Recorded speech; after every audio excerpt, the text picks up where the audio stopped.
pengawasan. Halo guys, gimana kabar kalian? Baik kan? Kali ini SD Moria mengadakan sosialisasi pencegahan dan penanganan kekerasan di satuan pendidikan khususnya di SD Moria. Untuk narasumbernya langsung dari Kepolisian Unit Perlindungan Perempuan dan Anak dan Dinas Pemberdayaan Perempuan dan Perlindungan Anak. Pendidikan di tahun 2000-an ke bawah itu kalau anak nakal itu. Dari tempat ini kami ucapkan untuk peserta yang mengikuti kegiatan ini, tolong diperhatikan dengan baik supaya di lingkungan SD Moria terjalin suasana yang harmonis, yang rukun, tanpa satu pun yang mengalami kekerasan. Jadi pada kesempatan pagi ini saya tidak panjang lebar terkait dengan sambutan yang saya mau sampaikan. Mari kita perhatikan dengan baik bapak-bapak yang memberi materi supaya di SD Moria terjalin suasana yang harmonis, satu sama lain, tidak ada saling mengejek atau bully, tapi sama-sama ya. Kalau kita sudah di dalam lingkungan sekolah, satu lingkungan, sama seperti kita di dalam satu rumah, otomatis kita harus saling mengasihi, saling sayang.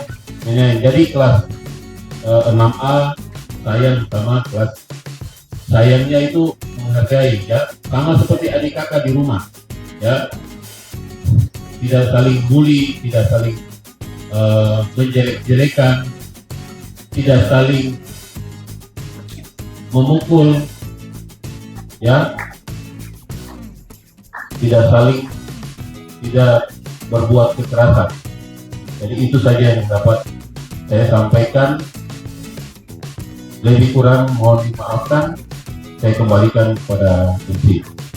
Kita masuk di pemateri, yaitu pencegahan dan penanganan kekerasan dalam lingkup sekolah, yang akan disampaikan oleh Pak Petrus Ribo dari Dinas Perempuan dan Anak. Baik, ya, oke, baik. Pada pagi hari ini berikan materi tentang penyuluhan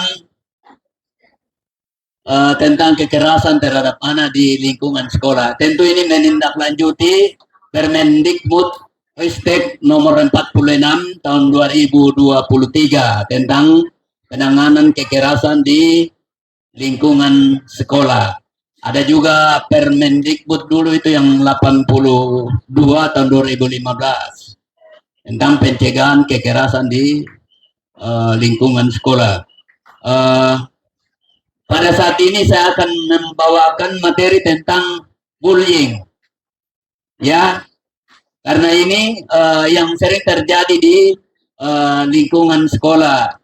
Dari bullying akhirnya terjadi kekerasan dan mengakibatkan kesengsaraan atau penderitaan sehingga siswa tidak bisa belajar dengan baik.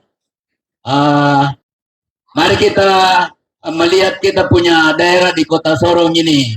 Pada bulan November tahun 2023 yang lalu ada sebuah kasus di Kota Sorong yang sangat menggemparkan dan viral di media sosial yang terjadi di MTS di Sorong.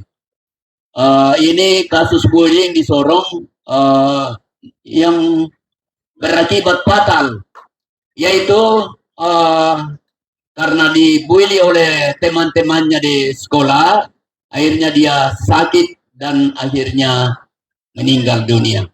Luka emosional akibat bullying dapat bertahan sepanjang waktu. Artinya ketika terjadi kekerasan yang dialami oleh anak-anak di sekolah, itu kan direkam oleh memori otak. Jadi ya bisa terbawa sampai nanti dewasa. Dan kalau sering mengalami kekerasan, nanti di masa dewasa nanti bisa jadi pelaku juga. bisa jadi pelaku kekerasan terhadap orang lain. Seperti itu ya. Apa yang dinamakan dengan bullying? Jadi identifik bahwa school bullying atau bullying yang terjadi di sekolah merupakan perilaku agresif yang dilakukan berulang-ulang oleh seseorang kelompok siswa yang memiliki kekuasaan terhadap siswa yang lain yang lebih lemah dengan tujuan menyakiti orang tersebut. Jadi ya ada seseorang atau kelompok siswa yang merasa berkuasa atau merasa kuat menindas teman-teman yang lain yang merasa lemah itu. Itu yang disebut dengan bullying menurut para ahli tadi. Pelaku bisa berasal dari seluruh komponen yang ada di sekolah, mulai dari teman, kakak kelas, adik kelas, guru, hingga preman yang berada di sekolah. Preman ini geng-geng, kelompok-kelompok. Ini terjadi, bukan hanya di MTS kemarin. Tahun 2022 terjadi juga di SD 17. Itu dari guru sampai anggota DPR turun. Sehingga untung kami masih bisa mengatasi sehingga tidak terjadi masuk dalam kepolisian. Kepolisian juga itu pada saat itu ada. Dari dinas juga ada, dari DPR juga ada untuk menyelesaikan masalah itu sehingga diselesaikan secara kekeluargaan saja, tidak sampai ke ranah hukum. Kekerasan terhadap anak yang ada di lingkungan sekolah, kalau memang ini kan banyak sebenarnya terjadi tetapi tidak dilaporkan. Banyak yang juga fatal, tapi ya karena tidak dilaporkan ke pihak berwajib, macam ke Dinas Pemberdayaan Perempuan dan Perlindungan Anak maupun ke aparat penegak hukum, sehingga ya hanya 1-2 yang bisa kita tangani. Contoh di kasus MTS itu, contoh kasus di SD 17 itu, Impres 17, banyak yang terjadi di sekolah. Tapi ya itu, kalau memang cara penanganannya itu nanti dilaporkan ke kami atau ke kepolisian. Di sana juga nanti kami punya ada SOP, ada 6 layanan yang biasa kita berikan sesuai dengan SOP. Mungkin demikian yang saya sampaikan. Mudah-mudahan materi ini bisa meningkatkan kewaspadaan kita, menjadikan satu dengan yang lain semakin akrab dan tidak saling membuli, tidak saling mengejek, dan menjadi sahabat-sahabat semua, tidak boleh ada saling mengejek. Demikian, apabila ada hal-hal yang kurang berkenan, saya mohon dimaafkan. Video pendek. Jadi anak-anakku sekalian, tolong perhatikan di depan, ada video pendek tentang pembulian, ya. Disimak baik-baik. Kira-kira ada kalian juga yang ada di dalam atau tidak? Gitu ya? Iya, jadi lihat baik-baik. Kekerasan yang terus terjadi di satuan pendidikan, baik yang dialami oleh peserta didik, pendidik maupun tenaga kependidikan, merupakan permasalahan serius yang harus menjadi perhatian seluruh lapisan masyarakat. Kekerasan dapat berdampak traumatik secara fisik dan psikis, sehingga dapat mengganggu proses belajar mengajar bagi peserta didik, pendidik, dan tenaga kependidikan. Sudah saatnya kita mengambil langkah nyata yang proaktif dalam menghapuskan kekerasan di satuan pendidikan. TPPK dan satuan tugas berperan sangat penting dalam pelaksanaan pencegahan dan penanganan kekerasan di satuan pendidikan. Oleh karena itu, komitmen aktif dari satuan pendidikan, pemerintah daerah, anggota TPPK, satuan tugas serta seluruh lapisan masyarakat akan memberikan dukungan yang kuat untuk menciptakan lingkungan pendidikan yang bebas dari kekerasan. Sudah seharusnya satuan pendidikan menjadi tempat yang aman, nyaman, dan menyenangkan, di mana setiap peserta didik, pendidik, dan tenaga kependidikan merasa dihargai dan diberdayakan untuk berkembang secara optimal. Shalom, selamat pagi. Saya Kepala Sekolah SD PPKK Muria, bahwa lewat Peraturan Menteri Pendidikan, Riset dan Teknologi nomor 46 tahun 2023 tentang pencegahan dan penanganan kekerasan di lingkungan satuan pendidikan atau PPKSP mengamanatkan untuk setiap satuan pendidikan membentuk tim pencegahan dan penanganan kekerasan. Karena semakin banyak kasus kekerasan dan juga dampak negatif dari teknologi yang menurunkan kesempatan anak untuk mendapat pendidikan berkualitas, sehingga nantinya diharapkan dengan adanya tim pencegahan dan penanganan kekerasan ini dapat memastikan setiap kasus kekerasan dapat ditangani dengan cepat. Mekanisme pencegahan kekerasan menjadi tanggung jawab bagi satuan pendidikan dan satuan tugas melalui 3 hal. Yang pertama, penguatan tata kelola. Yang kedua, edukasi. Dan yang ketiga, penyediaan sarana dan prasarana. Oleh sebab itu, mari gerak bersama menciptakan pendidikan berkualitas bagi semua melalui lingkungan belajar yang bebas dari perundungan, intoleransi, dan kekerasan seksual, di mana semua warga satuan pendidikan mencintai keberagaman dan mewujudkan kesetaraan yang berkeadilan. Halo sahabat-sahabat, dunia pendidikan di Indonesia sedang menghadapi banyak tantangan. Semakin banyak kasus kekerasan dan juga dampak negatif dari teknologi yang menurunkan kesempatan anak untuk mendapatkan pendidikan berkualitas.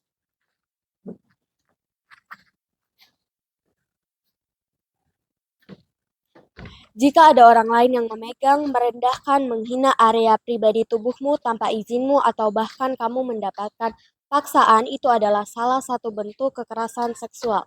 Perempuan dan laki-laki sama-sama rentan dalam kekerasan seksual. Lalu apa yang bisa kamu lakukan?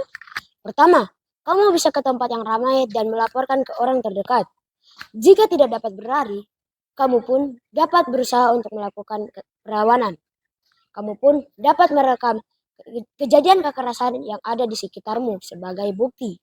Ayo, kita selalu waspada dan berani melaporkan penyerangan terhadap tubuh kita ya, sahabat. Mari gerak bersama menciptakan lingkungan belajar yang inklusif, berkebinekaan, dan aman bagi semua, demi terwujudnya pelajar Pancasila dan merdeka belajar. Merdeka, beragam, setara.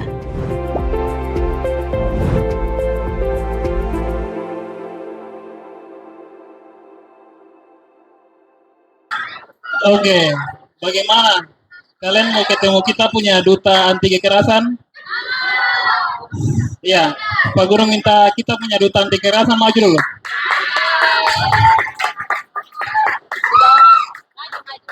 Duta anti kekerasan, yang tadi di foto itu siapa-siapa saja, ada Kairos, Violeta, Gideon. Beri sini. Ya, jadi anak-anak bisa lihat ini kita tunjuk menjadi duta anti kekerasan SD Moria. Kenapa cuma 3 orang? Karena mereka yang menjadi representasi dari kalian. Mereka ini masuk dalam struktur TPPK. Jadi mereka masuk dalam struktur tim pencegahan penanganan kekerasan. Mereka juga akan terlibat dalam berbagai program yang dilakukan oleh TPPK Muria. Salah satunya adalah pengawasan. Jadi kita tahu kalau dari jam awal kita masuk sekolah sampai kita pulang sekolah, kita berada di dalam pengawasan guru-guru. Ketika kita masuk ke kelas, maka ada dalam pengawasan guru-guru, sehingga kita kalau melakukan kekerasan kita masih bisa dipantau oleh Bapak Ibu guru kita. Tapi kita terlepas dalam pengawasan pada saat jam istirahat. Maka dari tim TPPK menunjuk 3 orang ini sebagai salah satu koordinator untuk melakukan pengawasan terhadap kalian. Ketika kalian tidak dalam pengawasan guru-guru, maka mereka bertiga yang akan mengawasi kalian.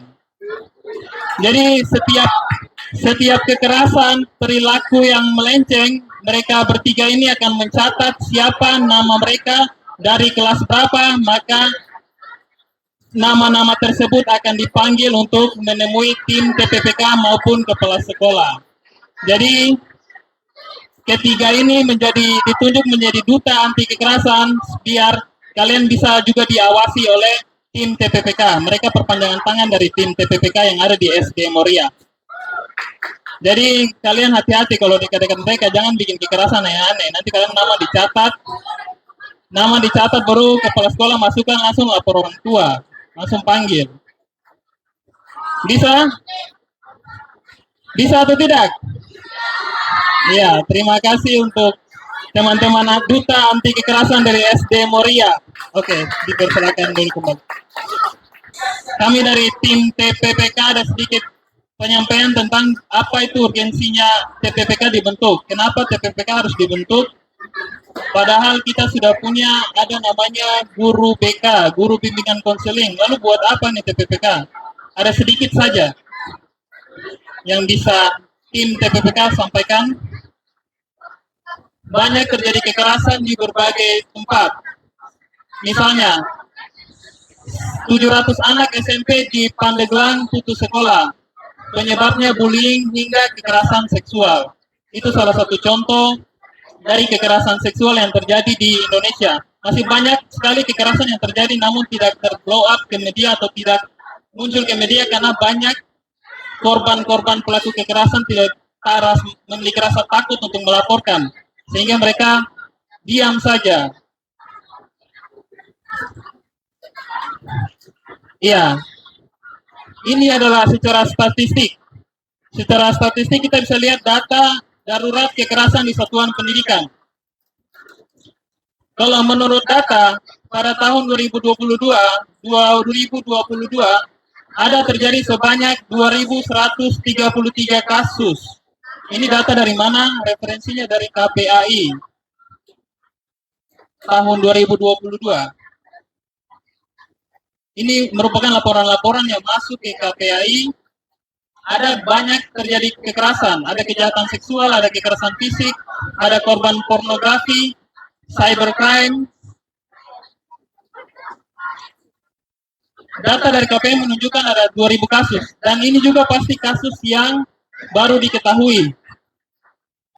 Untuk itu, beberapa tahun terakhir Kemendikbudristek melibatkan berbagai pihak merancang sebuah regulasi yang dapat mencegah dan menangani kekerasan di satuan pendidikan. Nah, inilah lahirnya Permendikbudristek 46 tahun 2023 karena berbagai faktor kekerasan yang sudah kita lihat tadi. Banyak terjadi kekerasan, laporan masuk dari KPAI, laporan masuk ke Kementerian Pemberdayaan Perempuan dan Perlindungan Anak, laporan masuk lewat asesmen nasional, sehingga mereka pun menerbitkan untuk di setiap satuan pendidikan harus dibentuk tim pencegahan dan penanganan kekerasan di satuan pendidikan. Ya, semua bisa lihat di sini ada 5 kementerian dan 3 lembaga yang sepakat bergotong royong mengimplementasikan Permendikbud. Jadi secara tingkat nasional, lembaga nasional sudah bekerja sama. Begitu banyak lembaga yang bekerja sama untuk menangani kekerasan. Jadi kita di tingkat satuan pendidikan bagaimana kita juga bisa sinergi maupun berkolaborasi. Yaitu dengan cara yang seperti ini, sosialisasi kita undang dari PPA, kita undang dari Kementerian Perlindungan Perempuan dan Pencegahan Anak dan Perlindungan Anak. Ini salah satu bentuk kolaborasi kita karena kita sudah diamanatkan untuk bisa menangani kekerasan yang terjadi di lingkungan sekolah. Oke, pada akhirnya di sini dikatakan mari gerak bersama menciptakan lingkungan belajar yang inklusif, berkebinekaan dan aman bagi semua demi terwujudnya pelajar Pancasila dan merdeka belajar. Menciptakan lingkungan belajar yang inklusif itu berarti lingkungan belajar yang terbuka. Kita saling menerima antara suku satu dengan yang lain. Perbedaan agama tidak menjadi hambatan untuk kita berteman, maupun berkebinekaan dan aman bagi semua demi terwujudnya pelajar Pancasila dan merdeka belajar. Ya, itu saja yang bisa kami dari tim TPPK sampaikan terkait urgensi TPPK ini dibentuk oleh Peraturan Menteri Kementerian Riset dan Teknologi nomor 46 tahun 2023. Ya, terima kasih, waktu saya kembalikan ke MC. Oke, sekarang kita masuk dalam pemateri yang berikutnya yang sudah kita tunggu-tunggu dari tadi. Kita semua pasti ingin tahu. Ini, semua pasti ingin tahu. Kalau kita melakukan kekerasan di sekolah, kira-kira ada hukumnya kah tidak? Ya, kira-kira kita dapat penjara berapa lama? Oh, ya, itu semua yang kita ingin tahu dari Bapak Polisi yang ada di depan. Oke, bisa? Semua ingin tahu? Mau ingin tahu? Iya, hukuman apa atau sanksi apa yang akan kita terima jika kita melakukan pembulian di lingkungan sekolah? Jadi, halo, hai, ya baik, perkenalkan nama kakak Joshua Situmorang. Di sini kakak datang bersama dengan rekan kakak yang bernama Ibu Nurul Fadila. Ya, karena kata pepatah kan tak kenal maka tak sayang toh. Jadi kakak hadir di sini memenuhi surat dari Bapak Kepala Sekolah. Beliau memberikan kesempatan kepada kami unit PPA atau Perlindungan Perempuan dan Anak untuk memberikan materi seputaran dengan pencegahan dan penanganan kekerasan di lingkungan pendidikan. Mungkin adik-adik di sini sudah mendengar tadi secara panjang lebar terkait dengan bullying yang dilakukan di sekolah. Kakak di sini akan lebih menekankan terkait dengan konsekuensi apa yang akan adik-adik dapatkan jika melakukan kekerasan di sekolah. Nah, jadi untuk adik-adik sekalian, mungkin dalam kehidupan sehari-hari pasti tahu yang namanya bullying, sudah tahu toh? Bullying itu apa? Ada yang bisa jelaskan? Jangan sampai jelaskan bullying tapi tidak tahu bullying. Ada yang bisa salah satu? Kekerasan apa lagi? Menghina orang lain. Ya, itu salah satu contoh daripada bullying. Jadi terkait dengan kekerasan ini, kita di pihak kepolisian menggunakan Undang-Undang Perlindungan Anak, yaitu kita pakai Undang-Undang Nomor 35 Tahun 2014 tentang Sistem Peradilan Pidana Anak. Jadi untuk adik-adik semua mungkin pernah mendengar bahwa anak kecil itu atau anak di bawah umur itu dia kalau melakukan tindak pidana itu tidak mungkin bisa dihukum atau dia pasti bebas kalau dia lakukan baik tindak pidana kekerasan ataupun contohnya pencuri motor ataupun yang lain-lain. Menurut kebanyakan orang pasti beranggapan bahwa anak di bawah umur tidak bisa dihukum karena masih di bawah orang tua, dia punya pimpinannya. Tetapi di sini kakak mau jelaskan untuk adik-adik semua bahwa dalam penanganan terkait dengan kasus pidana yang melibatkan seorang anak, itu kita biasanya menggunakan sistem peradilan pidana anak itu anak yang bisa untuk kita proses hukum, yaitu anak yang berumur 12 tahun sampai 17 tahun ke atas. Nah, apabila anak itu masih berumur 12 tahun sampai 14 tahun, itu kita bisa proses dia punya hukum. Tetapi dalam penanganan penyidikan sampai dengan proses lain sebagainya nanti ke tingkat kejaksaan, anak itu tidak bisa ditahan. Tapi dia masih bisa untuk diproses sesuai hukum yang berlaku. Apabila dia umur 14 tahun ke atas, dia bisa untuk ditahan, tetapi kita mengacu pada sistem peradilan pidana untuk anak. Jadi kalau untuk anak, secara umum kita bisa menahan anak itu 7 hari, diperpanjang di kejaksaan 8 hari. Jadi total anak kita tahan itu selama 15 hari dalam masa penyidikan. Bicara tentang kekerasan terhadap anak, mungkin adik-adik tahu bahwa kekerasan itu cuman bullying, tapi di sini kakak mau jelaskan bahwa ada banyak sekali kekerasan yang terjadi dan kami menerima sangat banyak laporan, baik itu dari orang tua ataupun dari pihak sekolah yang melapor kepada kami. Paling banyak itu memang benar seperti yang Bapak tadi sudah sampaikan bahwa bullying merupakan salah satu laporan yang paling banyak kami terima. Tapi di lain sisi juga ada kekerasan lain yang sering kami terima laporannya terkait dengan masalah seksual, itu paling banyak juga kami dari pihak kepolisian tangani. Jadi dalam kurun waktu 2023 kemarin, kasus yang paling banyak sekali kami tangani yaitu kasus kekerasan seksual terhadap anak. Nah, itu banyak sekali kasus yang melibatkan anak, baik anak itu yang menjadi korban itu biasanya pelakunya itu dari orang-orang terdekatnya. Kemarin kami tangani ada dia punya om sendiri, tetangganya, pokoknya semua yang menjadi pelaku itu kebanyakan hampir 90% itu orang-orang terdekat daripada anak itu sendiri. Ya, jadi terkait dengan kasus kekerasan, kalau bullying ini tidak mengacu terus-menerus, contohnya kayak dia harus menghina ataupun memukul. Namun apabila ada kata-kata yang membuat anak itu merasa dirugikan atau dia merasa bahwa psikisnya terganggu, itu bisa untuk adik-adik semua ataupun orang tua yang mempunyai anaknya mengalami tindakan bullying bisa melaporkan kepada yang pertama mungkin dari dinas PPA. Nanti apabila sudah tidak bisa lagi untuk ditangani baru selesaikan di kantor polisi sebagai dia punya proses untuk hukumnya. Biasanya anak-anak yang menjadi pelaku itu disebut dengan sebutan ABH, anak berhadapan dengan hukum. Nah, itu apabila semua proses sudah ditempuh tapi tidak bisa untuk cari jalan keluar. Contoh sudah dipertemukan secara kekeluargaan di sekolah dan juga di tingkat dinas PPA juga tidak bisa diselesaikan. Jalan satu-satunya kalau bisa ditempuh sampai proses selanjutnya, kalau sudah tidak bisa lagi berarti kita dari pihak kepolisian yang membantu menyelesaikan. Tetapi di lain itu juga biasanya kalau kami tangani kasus itu ada namanya proses diversi.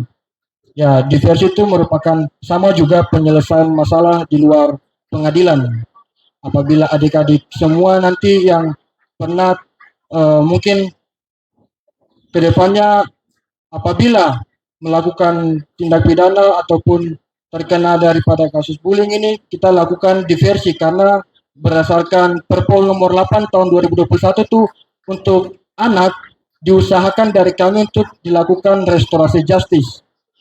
Jadi kalau macam anak yang terkena pidana ataupun menjadi pelaku daripada tindak pidana itu sendiri, kita paling diarahkan oleh Perpol nomor 8 ini untuk melakukan restorasi justice atau penyelesaian masalah di luar pengadilan. Terkait dengan yang tadi kakak sudah sampaikan, pidana dan juga hukuman yang diberikan kepada pelaku-pelaku kekerasan terhadap anak juga tolong diatensi betul untuk anak-anak atau adik-adik semua yang mengalami tindakan kekerasan baik psikologi ataupun kekerasan seksual dan kekerasan bersifat seperti bullying. Apabila mengalami hal-hal tersebut, tolong langsung dilaporkan dengan cepat atau segera agar kita bisa menindaklanjuti hal-hal tersebut. Mungkin dari kami yang dapat kami sampaikan tidak panjang lebar karena tadi Bapak dan sudah sampaikan terkait dengan bully. Dari adik-adik ada yang ingin bertanya ataupun menyampaikan apa yang adik-adik juga alami di sekolah, silakan. Kalau kakak dong bisa bantu, nanti kakak dorong bisa untuk memberikan solusi kepada adik-adik yang semua. Pakai tepuk tangan dulu. Iya. Oke, ya terima kasih untuk ini panggil bapak, kakak atau Kakak aja. kakak saja. Oh iya, terima kasih kakak Yosua yang sudah memberikan Terima kasih. penjelasan tentang hukum atau sanksi. Jawab. Ya, siapa yang mau bertanya boleh, tapi hanya 2 orang. Yang mau tanya kepada kakak ganteng di depan dan juga bapak kita yang ganteng di sana. Iya, ya sudah memberikan kita materi yang luar biasa di siang hari ini. Ayo, 2 orang saja. Siapa yang mau bertanya silakan angkat tangan. Itu kalau dapat pukul dari guru itu hal biasa. Tapi sekarang dijewer orang tua datang, dipukul orang tua datang. Apalagi kalau pukul dengan kekerasan yang orang bilang berupa apa? Misalnya kayak kita pegang mistar atau apa begitu, ada tanda, itu orang tua langsung melapor ke polisi. Yang saya tanyakan, itu termasuk undang-undang nomor berapa, tahun berapa, dan ada sanksinya, kira-kira sanksinya berapa lama? Terima kasih. Kita di siang hari ini, memang benar bahwa kalau kita melihat ke pendidikan di tahun 2000-an ke bawah, itu kalau anak nakal itu, atau kita biasa menangani anak dengan karakteristik yang berbeda-beda, mungkin ada yang nakal, ada yang lain sebagainya, baik itu kalau anak nakal biasa kita jewer itu pada tahun 2000-an itu merupakan hal yang lumrah atau biasa, karena apa yang kita lakukan itu semata-mata untuk kebaikan daripada anak itu sendiri. Nah, oleh karena itu memang menjadi salah satu perhatian kita untuk peraturan perundang-undangan terkait dengan sistem peradilan pidana anak di saat ini, itu memang ada pasal 80 Undang-Undang RI nomor 17 tahun 2017 yang mengatur tentang kekerasan terhadap anak, itu terkait dengan kekerasan fisik. Nah, jadi kalau untuk kasus atau yang tadi disampaikan oleh Ibu, apabila saat ini kita kalau jewer anak, kita kalau pukul anak terus ada bekas, itu orang tua langsung melapor. Itu ada, dia punya undang-undang yang mengatur tentang hal itu, dia punya hukuman. Dan juga konsekuensinya memang ada, karena dalam sistem peradilan pidana anak memang sekarang sudah berubah dari tahun ke tahun, apalagi sekarang anak menjadi salah satu perhatian khusus dari pemerintah. Oleh karena itu, semua orang saat ini berhak untuk melapor ke kami apabila anaknya pas dia pulang ke rumah dilihat anaknya ada biru di dia punya lengan atau entah apanya begitu, atau anaknya lapor tadi dipukul oleh guru, terus orang tua pergi visum dan ada dia punya bekas, itu bisa untuk dilaporkan, bisa langsung dilaporkan ke kami. Terkait dengan konsekuensi hukumannya, kalau kekerasan itu dia punya hukuman, nanti kita bisa lihat kembali di pasal 80 Undang-Undang nomor 17 tahun 2016, seperti yang tadi saya sudah jelaskan juga. Kalau dia punya ke depan, pada intinya kan hakim yang memutuskan terkait dengan pidananya berapa tahun. Tetapi kalau untuk di Undang-Undang pasal 80 itu sendiri, untuk kekerasan ringan 3 tahun dia punya konsekuensi hukum, apabila luka berat bisa 5 tahun dan mengakibatkan kematian bisa 15 tahun. Namun itu semua mengacu pada sistem peradilan pidana anak. Nanti pasti kita sebagai pihak kepolisian juga melakukan penyelidikan dan penyidikan. Nah, itu yang kami bisa sampaikan tadi, bahwa dalam penanganan kasus terhadap anak ini memang berbeda dengan orang dewasa. Apabila orang dewasa itu melakukan penganiayaan ataupun pengeroyokan dan lain sebagainya, penanganannya berbeda dengan anak. Jadi kalau untuk yang tadi Ibu sampaikan bahwa memang bisa untuk dilaporkan dan konsekuensi hukumannya ada untuk para guru yang melakukan tindakan kekerasan terhadap anak. Seperti begitu mungkin Ibu. Oke, iya. Tepuk tangan dulu. Oh, iya. Oke, silakan Bapak. Oke, baik anak-anak, ya saya tambahkan sedikit bahwa ya memang zaman sekarang ini ada undang-undang perlindungan anak. Mereka Undang-Undang 23 tahun 2002 direvisi lagi, Undang-Undang 35 tahun 2014 direvisi lagi, PP nomor 1 tahun 2016, terus jadi Undang-Undang nomor 17 tahun 2016 yang terakhir, di mana pasal ditambahkan pasal-pasal terkait misalnya kekerasan seksual, itu ada istilah hukuman kebiri. Terus pemasangan alat pendeteksi di alat kelamin. Jadi saya mau sampaikan kepada kita semua bahwa kekerasan seksual yang terjadi dengan lahirnya Undang-Undang nomor 12 tahun 2022 tentang tindak pidana kekerasan seksual, kekerasan seksual terhadap anak ini tidak bisa diselesaikan secara kekeluargaan, tetapi itu langsung ke ranah hukum. Jadi tidak ada lagi apa namanya mediasi. Tetapi kalau kekerasan seksual itu langsung ke ranah hukum. Jadi saya mau sampaikan bahwa memang dulu kita ini zaman saya juga dulu itu bahwa ada pepatah mengatakan bahwa di ujung sapu lidi ada emas. Tapi sesuai dengan perkembangan zaman dengan adanya undang-undang yang mengatur kita tentang undang-undang perlindungan anak, saya mau sampaikan bahwa di ujung kata-kata bijak ada emas. Jadi diganti Bapak Ibu sekalian. Jadi bukan di ujung rotannya, tidak lagi.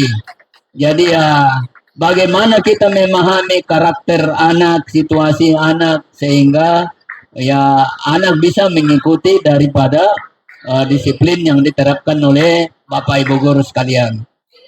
Jadi kita perlu memahami bahwa ya anak-anak ini tidak lahir pada zaman kita, tetapi dia lahir pada zamannya.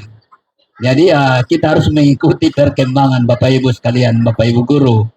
Jadi kita tidak bisa memaksakan ini. Jadi terkait dengan hukuman tadi, kalau misalnya di KDRT ya paling kalau itu ya paling rendah itu 9 bulan hukuman di penjara. Ya seperti itu. Jadi nanti sudah disampaikan dari kepolisian tadi bahwa nanti kalau sampai di pengadilan nanti itu ya jaksa dan hakim yang memutuskan entah itu ringan kah, sedang kah, berat, ya seperti itu. Jadi mereka yang punya kewenangan. Mungkin dari Pak Yosua silakan satu pertanyaan. Ayo siap-siap tentang hukum pidana. Mungkin tadi kakak sudah panjang lebar berbicara, jadi kakak kasih kesempatan kepada kakak punya rekan Ibu Nurul Fadilah untuk memberikan pertanyaan. Nanti kalau bisa menjawab dapat hadiah dari Ibu Nurul Fadilah. Woi, hadiah motor kalau ya. Ayo semangat. Angkat tangan dulu ya, adik-adik didengar baik-baik ya.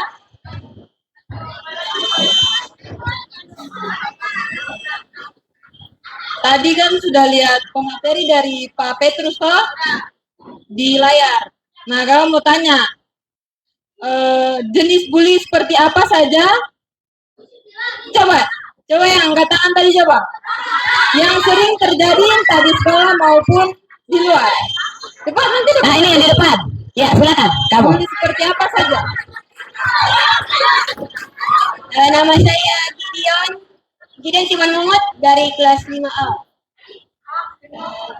Jenis bully ada merendahkan teman, melakukan kekerasan dengan memukul teman atau apa, mengejek hidup teman, dan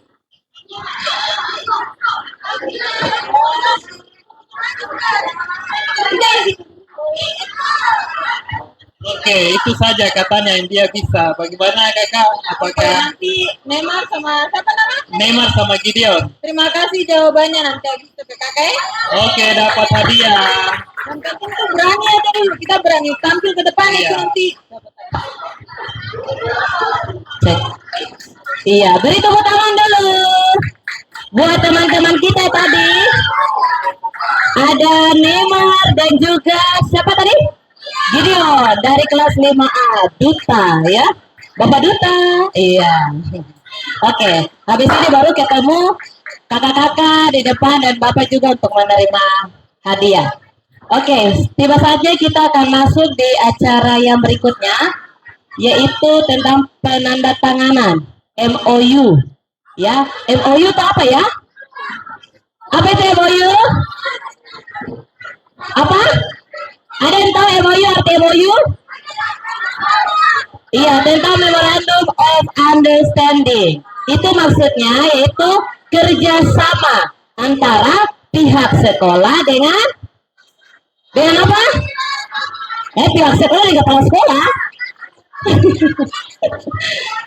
Dari pihak sekolah dengan Iya, dengan bapak-bapak kita yang tadi sudah kasih materi dari P3A, dari Polesta, ya. Habis ini baru kita foto bersama. Duta-duta yang tadi itu yang sudah 3 orang ditunjuk, siap-siap juga. Bapak Ibu guru juga yang di belakang, siap-siap kita akan foto bersama.